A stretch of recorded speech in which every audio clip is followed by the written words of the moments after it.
Hello, Bacho. Let's read the given question. The question says during p-n junction formation, when the electron and holes stops moving from p to n and n to p, then first there is increase in number of positive and negative ions at junction. Second option given है there is increase in number of electrons at junction. Option third given है there is increase in number of holes at junction.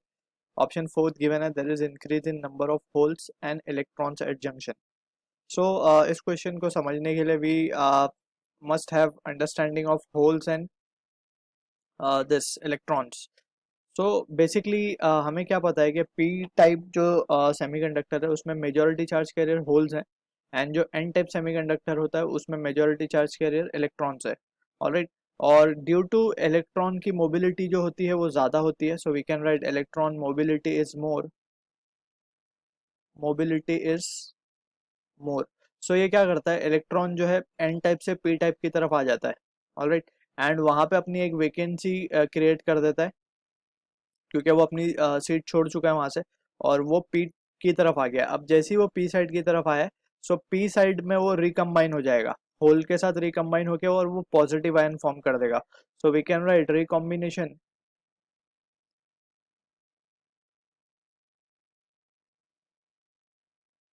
in depletion layer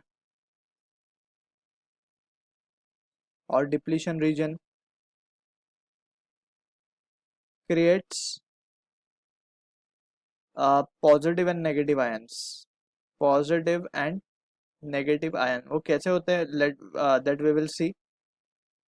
just जो understanding होनी चाहिए वो हमें ये समझ में आना चाहिए कि recombination in depletion region creates positive and negative ions. Alright. So अब ये किस तरीके से हो रहा है, let's try to understand. Let's say we have PN junction जिसको हमने मर्ज किया है, साथ में कंबाइन किया है बेसिकली. अब जैसे हमने कंबाइन किया, ये पी टाइप है और ये एन टाइप है. अब पी टाइप में मेजॉरिटी कौन है, हमारे पास होल्स है. माइनॉरिटी में यहाँ इलेक्ट्रॉन है लेकिन मेजॉरिटी ही charge carrier we are showing now. और यहाँ पे कौन है, इलेक्ट्रॉन्स है.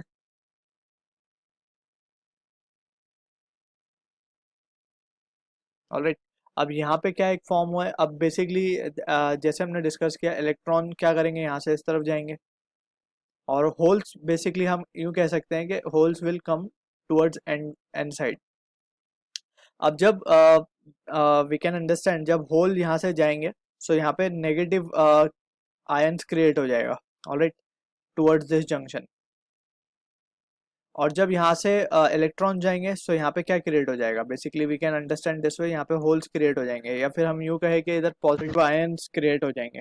ऑलराइट. सो इस तरीके से हम कह सकते हैं कि देयर विल बी, जो रिकॉम्बिनेशन होता रहेगा उसके बाद जो भी चीज़ें बचती जाएंगी वो in the form of ions वो जमा होती रहेंगी near the barrier we can say और नियर द जंक्शन. सो अगर हम ऑप्शंस को देखें, सो ऑप्शन फर्स्ट में बोल रहा है there is increase in number of positive and negative ions at the junction. So yes, हम ये देख सकते हैं कि negative and positive ions near the junction वो इंक्रीज हो रहा है. So option one is correct. Option two देखते हैं, there is increase in number of electrons at the junction. So electrons नहीं है ये, these are immobile ions. Alright. So ये आयंस बन चुके हैं रिकॉम्बिनेशन के बाद. सो वी कैन से कि ये ऑप्शन इनकरेक्ट होगा. अगेन होल भी इनकरेक्ट वर्ड है. So they are ions, not holes or electrons.